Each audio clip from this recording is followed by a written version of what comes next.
नमस्कार दोस्तों, इस वीडियो में आपका स्वागत है। इस वीडियो में हम सीखेंगे टेंसेस को कैसे पहचानते हैं। कई बच्चे तो टेंसेस का रूल जानते हैं कि अगर इंडेफिनिट है तो कैसे बनाएंगे, परफेक्ट है तो कैसे बनाएंगे, कंटिन्यूअस है तो कैसे बनाएंगे, लेकिन वो पहचान नहीं पाते हैं कि ये किस कैटेगरी का सेंटेंस है। तो देखिए, आज हम टेंसेस के बारे में कंप्लीट चर्चा करेंगे कि आप कैसे पहचान सकते हैं कि कौन सा टेंस है।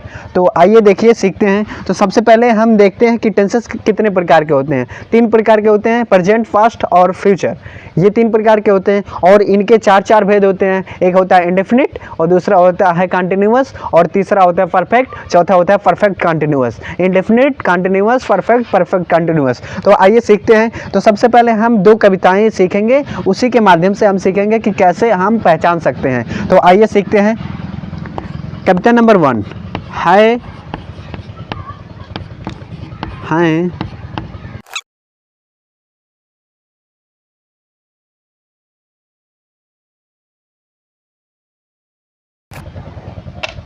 देखिए, यहाँ पे हमने इसको लिख लिया है हैं, हो, हूँ को प्रेजेंट जानो। यानी किसी वाक्य के अंतिम में अगर है आ रहा है, हैं आ रहा है, हो आ रहा है, हूँ आ रहा है तो प्रेजेंट में है। अगर किसी वाक्य के अंतिम में था, थे, थी आ रहा है, जैसे हम पढ़ते हैं है, हैं, हो, हूँ को प्रेजेंट जानो, था, थे, थी को पास्ट, गा, गे, गी को फ्यूचर मानो। लो बच्चों, अब टेंस पहचानो। टेंस पहचानो, यानी टेंस पहचानना बहुत ही आसान हो गया। अगर है आ रहा है, हैं आ रहा है, हो, हूँ ये आ रहा है तो प्रेजेंट है। अगर था, थे, थी आ रहा है तो पास्ट है। साथ में एक बात ये देखिए कि आ का मात्रा, किसी वाक्य के अंतिम में आ का मात्रा है या बड़ी का मात्रा है या ए का मात्रा है, तभी वो होता है। जैसे आप समझ लीजिए, जैसे वह गया, वह गया।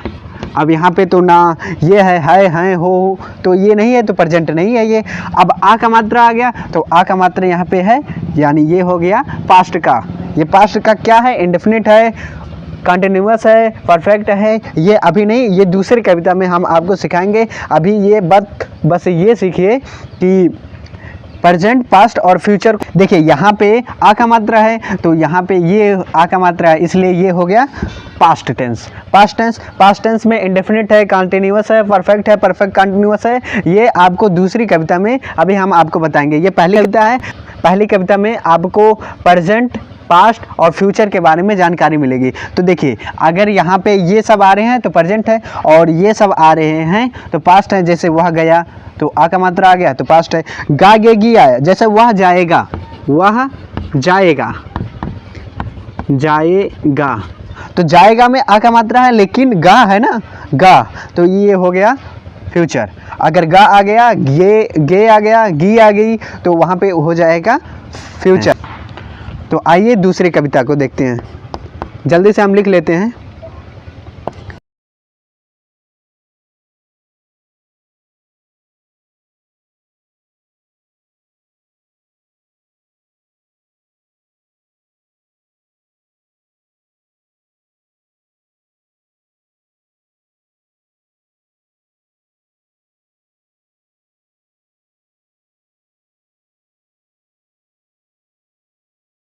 तो आइए देखिए, कविता को हम पढ़ते हैं और सीखते हैं। से तक आकर समय बतावे, परफेक्ट कंटिन्यूअस कहलावे। रहा, रही, रहे, आवे तो केवल कंटिन्यूअस कहलावे। चुका, लिया, गया, होवे तो टेंस भेद परफेक्ट होता।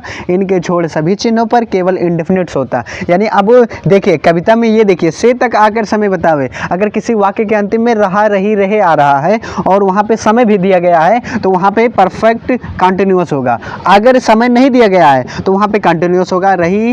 रही, रहे, रहा ऐसा आ रहा है। अगर वहाँ पे समय नहीं है तो कंटिन्यूअस होगा। चुका, लिया, गया, होवे तो यानी कोई चीज़ अगर परफेक्ट हो गया है, जैसे वह काम कर लिया है, वह गया है, तो यहाँ पे परफेक्ट, तो यहाँ पे टेंस भेद परफेक्ट होता। इसके छोड़ सभी चिन्हों पर केवल इंडेफिनिट्स होता। अगर ये सब नहीं है तो केवल वहाँ पे इंडेफिनिट होगा। इंडेफिनिट का मतलब होता है अनिश्चित, यानी जब ये सब नहीं है तो वहाँ पे इंडेफिनिट होगा। तो आशा करते हैं ये आपको समझ में आया होगा। Thank you for watching.